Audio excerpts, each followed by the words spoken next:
Hi, welcome to another exciting episode of the Andre The Beast Crayton Show. Another exciting show, definitely another exciting guest.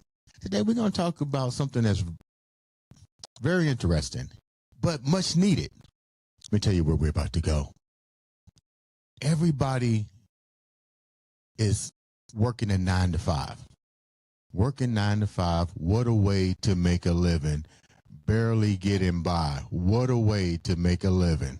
I don't know the rest of the words, but you get where I'm trying to go here. So just imagine, if you will, being a part of that system. We all have been. But imagine, if you will, the ability to shift that mindset, to come out of that construct of 9 to 5, a system that's based on labor, and then hopefully there's a reward. And I use the word hopefully.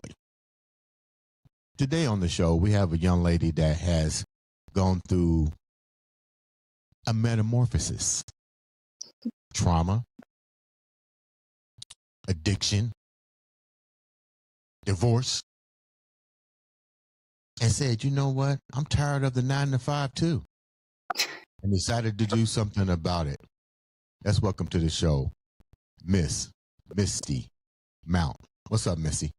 Thank you so much. It is such an honor, and I'm so grateful to be here. This is such a beautiful opportunity. Well, thank you. Thank you for coming. I looked at your notes. I looked at your social media post, and I just see so much quantum energy. Notice I use the word quantum. Quantum energy, like, resonating from you. But Thank you. that wasn't always the situation with you. So before we get into what we call the past in your future, let's talk a little bit about the past. Who exactly is Misty Mount? Ooh.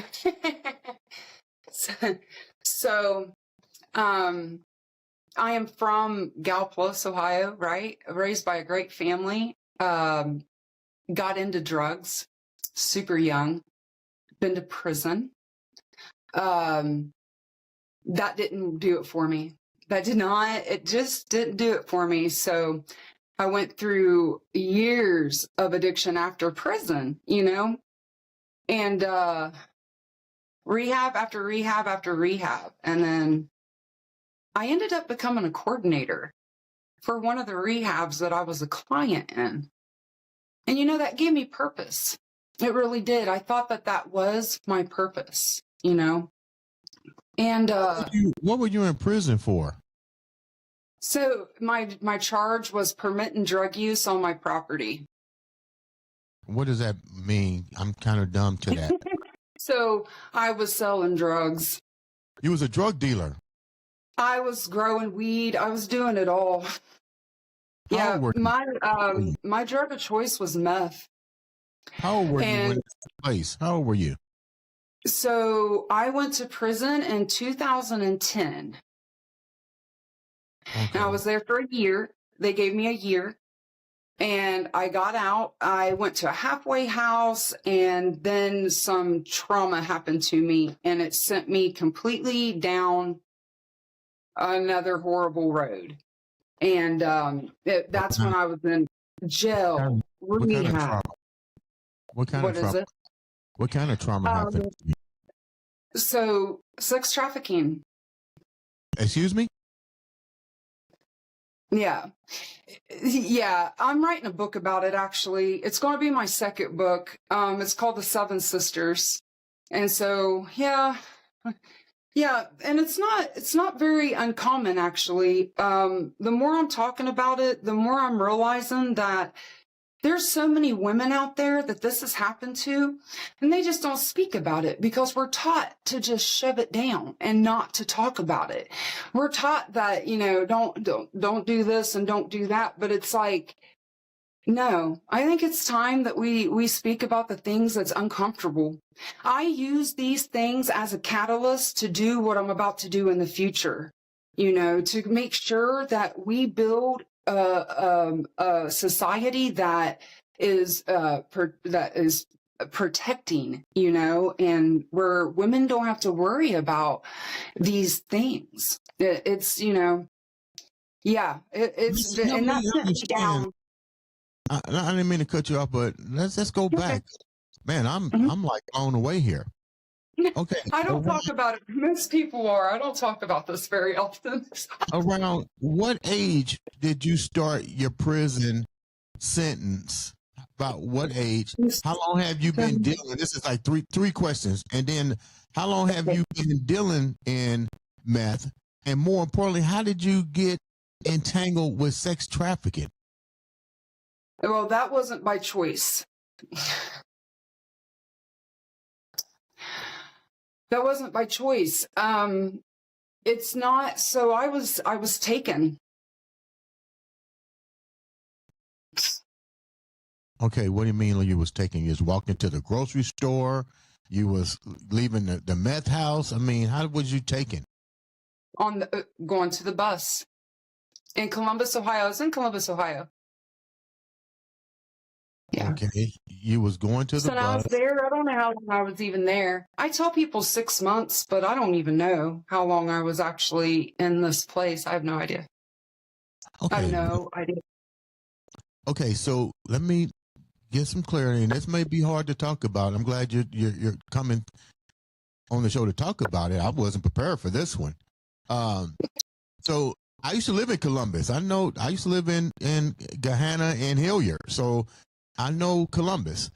But you on your way to the bus and a random was there people around? Not really. It was in Westerville. I know where Westerville's at. Yeah, not really. There wasn't a lot of people around. I was working at a Great Clips in Westerville, and so I was in a halfway house. So I had just left prison, right? And I was in this halfway house called the Rachel's Program. I don't know if you're familiar with that, maybe. No. But anyways, it's this wonderful halfway house, and they help you. They taught me how to ride the bus because, I'd never rode the bus before. I didn't know what I was doing. So, they taught me how to ride the bus. They helped me get my beauty license back because I used to do hair.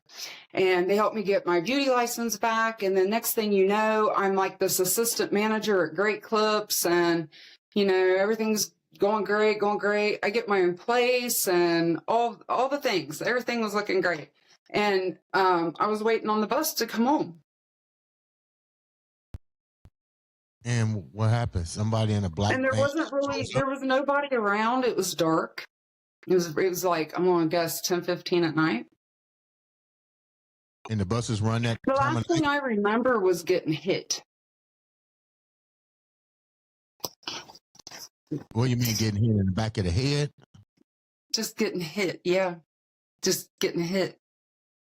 Were you aware of your surroundings? Because Westerville is not a bad community in Not Ohio. at all.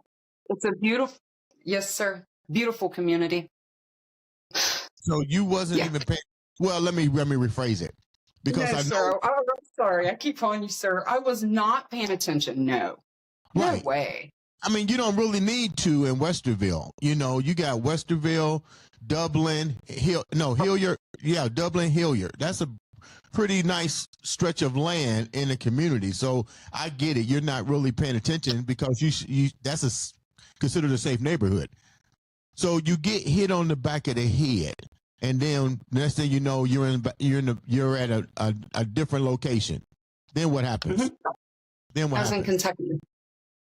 You was in, how did you know you was in and I was Kentucky? just- How did you know you was in Kentucky? How did you know you was in Kentucky?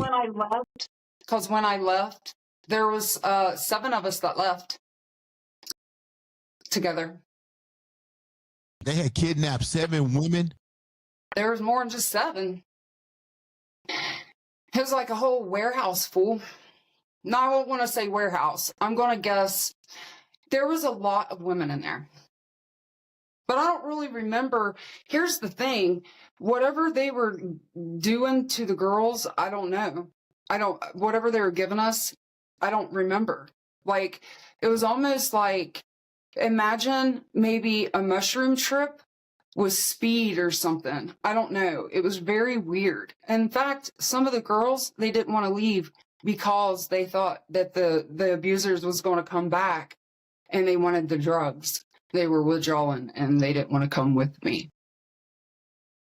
You know this. I was not prepared for this today. You ready for something even crazier? Yeah, please tell me. Later on in life, I become a coordinator for the sober house, right?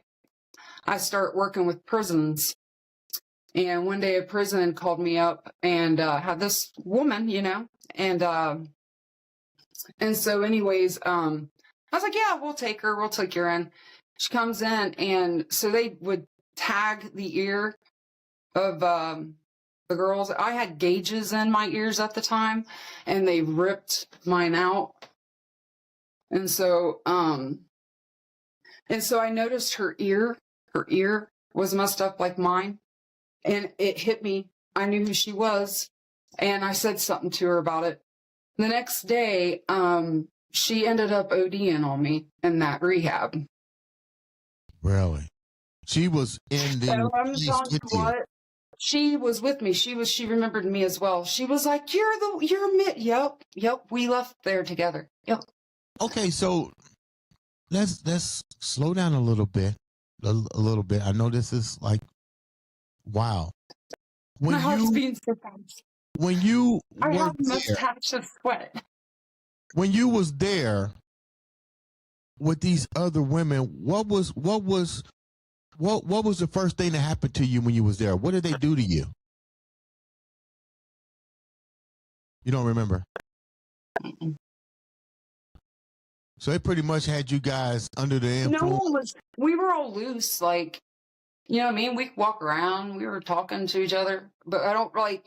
It's all like in these weird. What is that called? Like segments.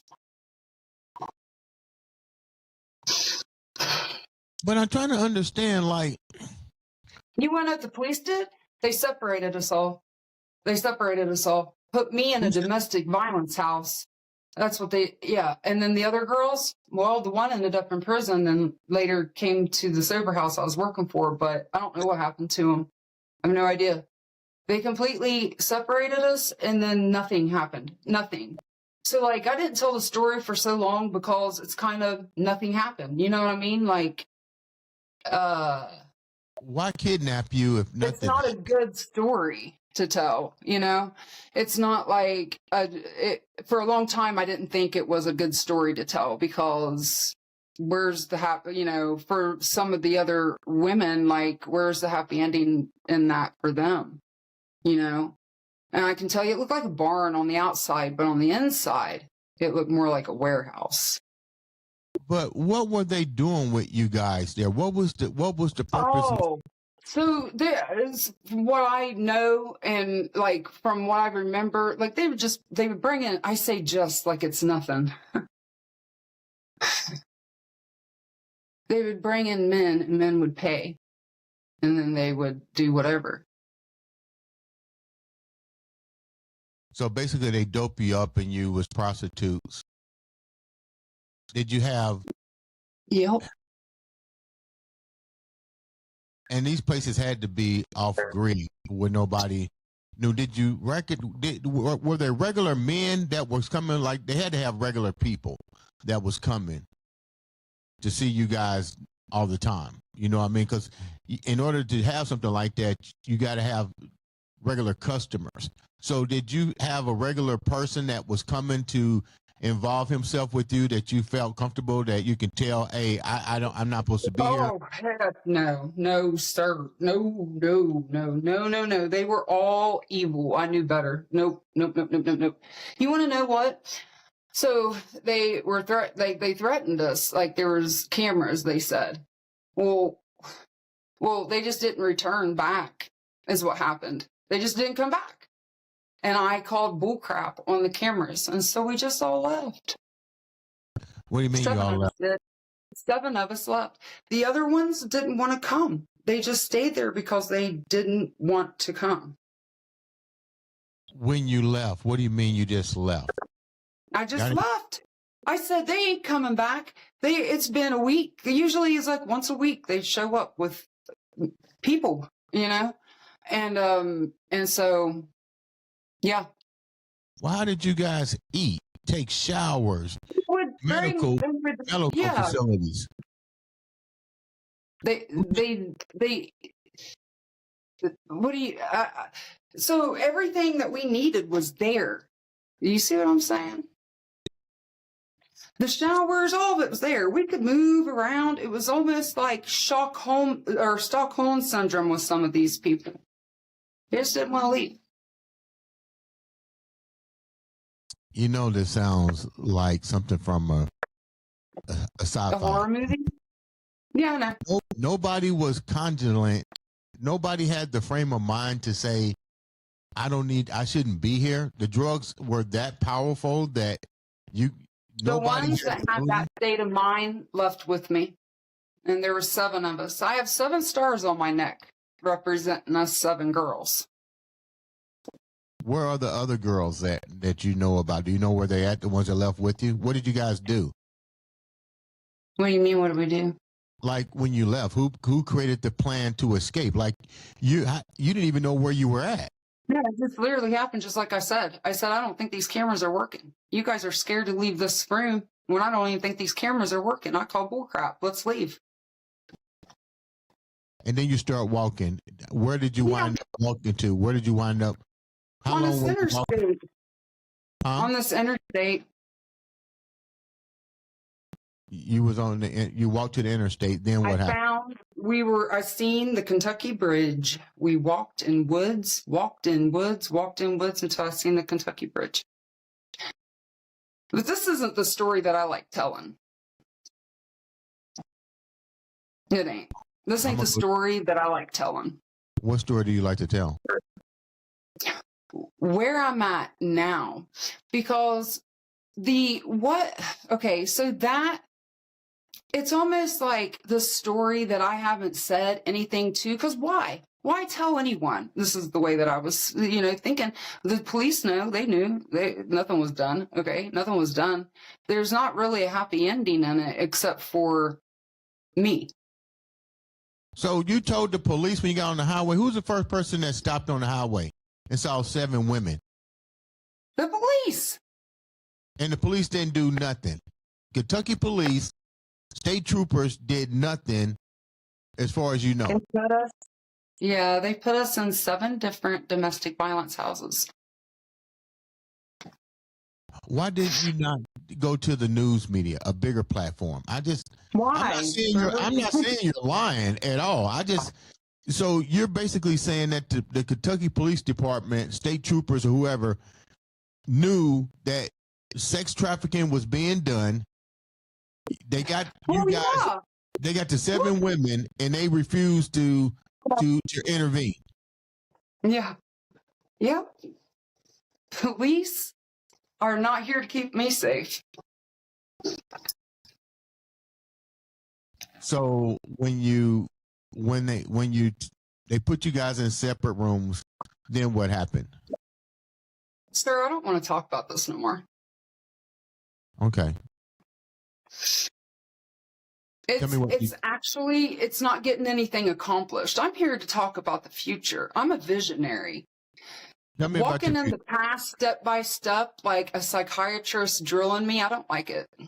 Tell me about the future. What's your future? Yeah, building new Earth. Tell me about that. What's building a new Earth? What is that? So have you heard of FAMS? No, please tell me. What's that?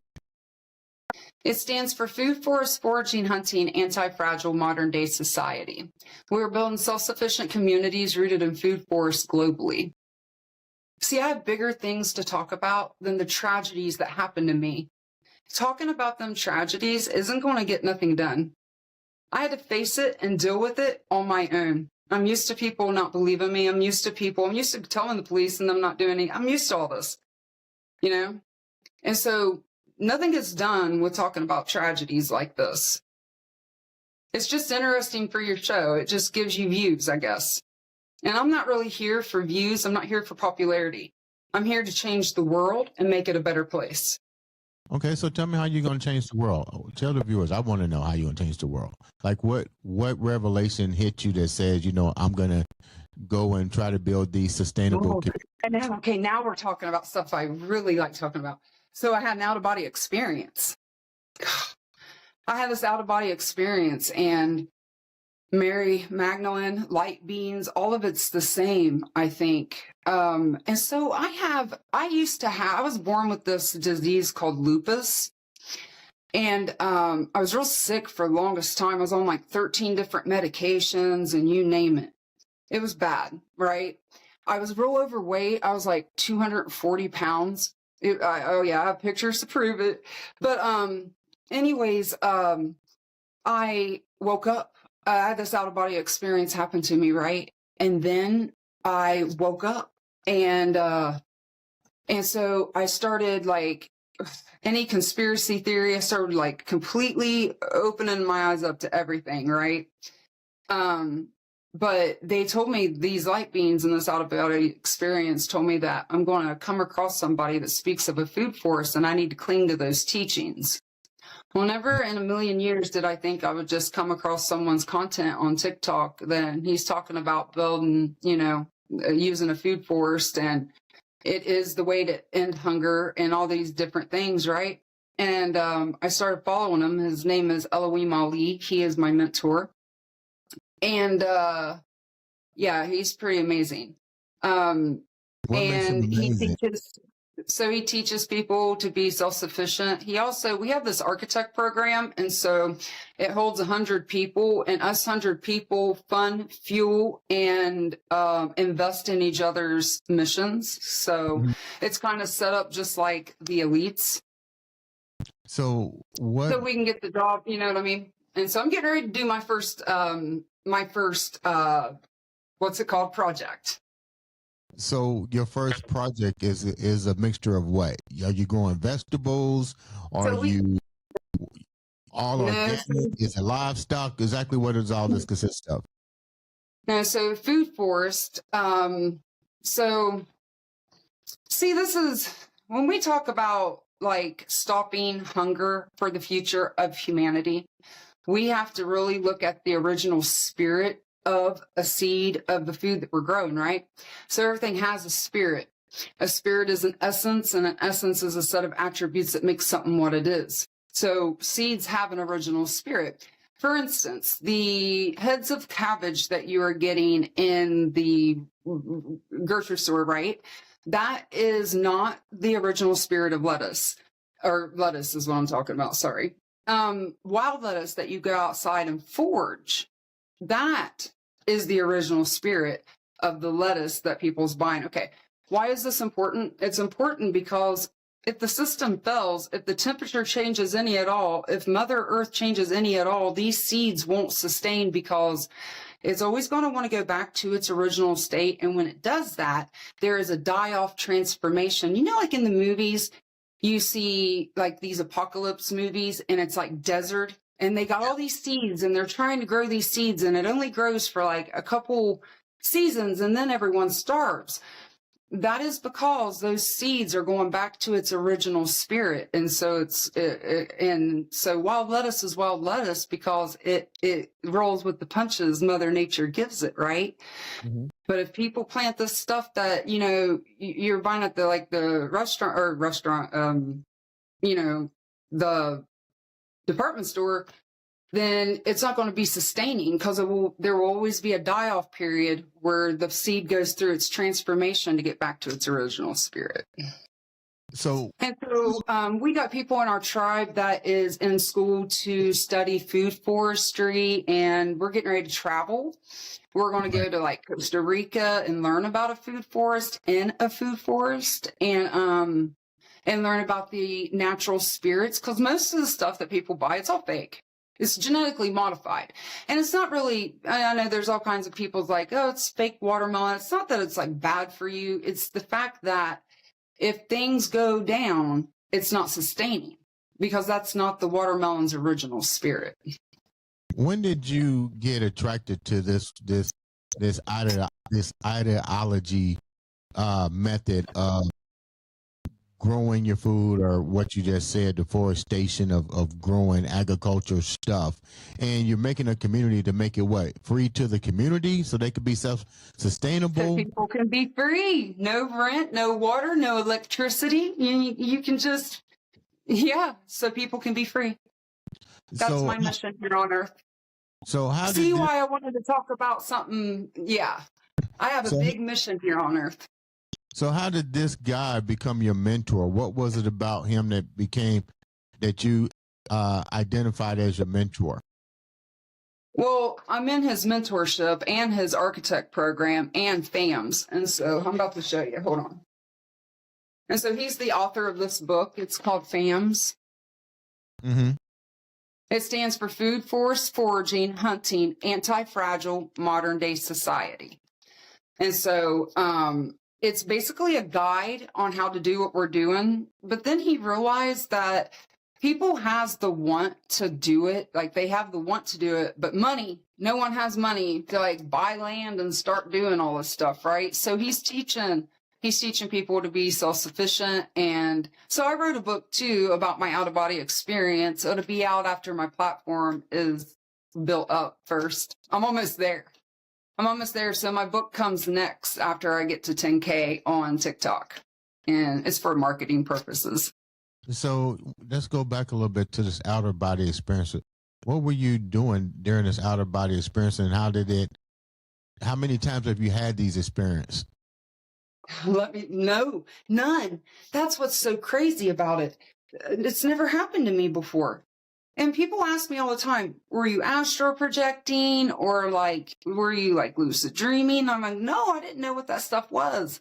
I didn't. I was a coordinator for sober houses. I didn't have time to astral project. You know what I mean? I was busy. And, the only thing I was telling people for the longest time I died, I didn't know what else happened to me. Did my soul get switched out? What the heck? It was a wild experience because I didn't feel like myself when I came back. In fact, my family stopped talking to me for the longest time. They thought I done went nuts. And I will admit that I was looking back. I was it was spiritual psychosis all the way for sure. You don't think no one can see the void like I did and it not affect them in some sort of a way? You know what I mean? What do you mean when you say spiritual psychosis? Oh man, when I came back, because, okay, so,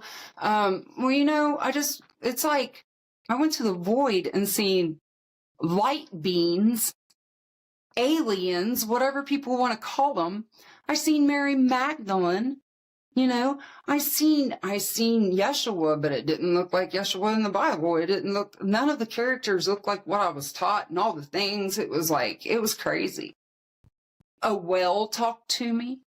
Yeah, a well swam up. In this experience, this well, he told me that my ancestors turned themselves into wells to keep from being colonized.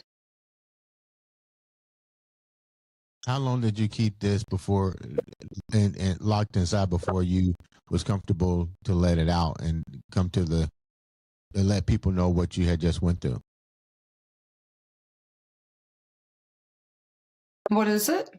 I said, how long did it take you to share this? Because you said a lot of people would think something's wrong with you from family members and so forth. So what made you decide to really come out and start sharing it?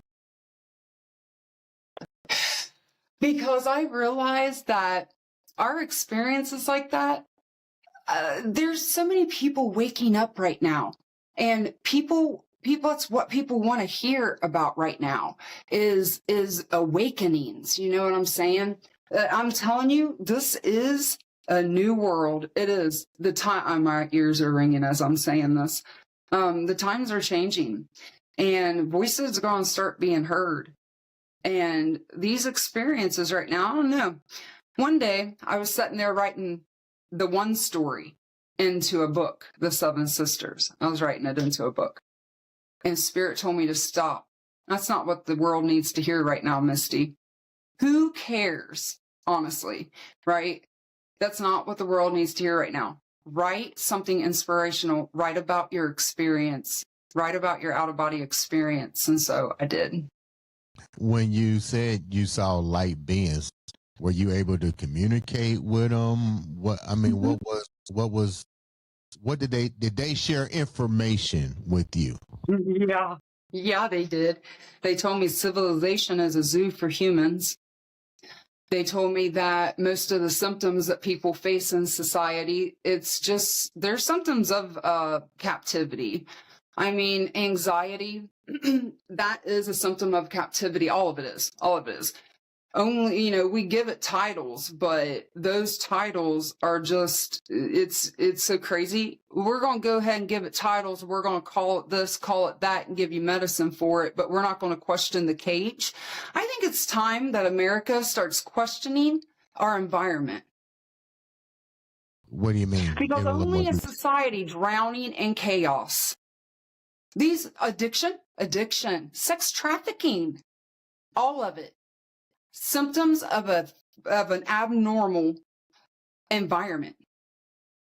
How do we change these are things. Listen, when you study these indigenous cultures and you really get looking at back before colonization, our ancestors didn't deal with rape. They didn't deal with drug addiction like this. They didn't deal with these things.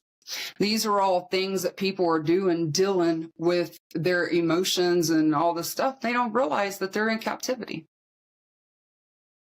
You mentioned a colony of people, a community of people that are coming together for this, for the common good. Let's call it the common good. What belief systems do you guys have in place that makes you guys connected? That's the beautiful thing. So there don't have to be a common belief system. All we need to do is share the same common goal. And all of our goal is, we don't like what the government's doing. We don't like it. We don't like what's going on. We also know it's a pattern. Okay, I study metaphysics. I'm a student of the philosophy of order and metaphysics and abstract exploration through Elohim Ali as well. What is that? And so I study metaphysics behind. I study the patterns that make things what it is.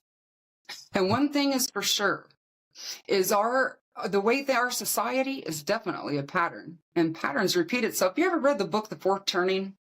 No. You might read that book. We're in the fourth turning. It's a pattern. It's inevitable. Tell me a little bit more about that. What do you mean? The fourth turning. So anything that takes from nature the way that this system takes from nature will fall. It's inevitable. If we don't do something about it, Mother Earth will. There are sinkholes people are digging for minerals and this and that. And I'm telling you, we will be swallowed up whole. Either we put a stop to it or Mother Earth will. Wow. How has your life changed? I'm tired of it. All these synthetic clothes. What? You're given, they took away cotton and linen for the longest time, then boom. And now everyone's awake. Everyone knows not to wear synthetic clothes. That leaks into your brain. It crosses the blood-brain barrier, and then people wonder where diseases are coming from. There's so much that we're doing to Mother Earth that should not be done. Cutting down trees. Are you kidding me? All this? No. So we, in our group, it's big. We're growing big time. I remember when there was like 60 people in the group, and now it's more like, 3,000. Is this a United States thing or is this global? It's global.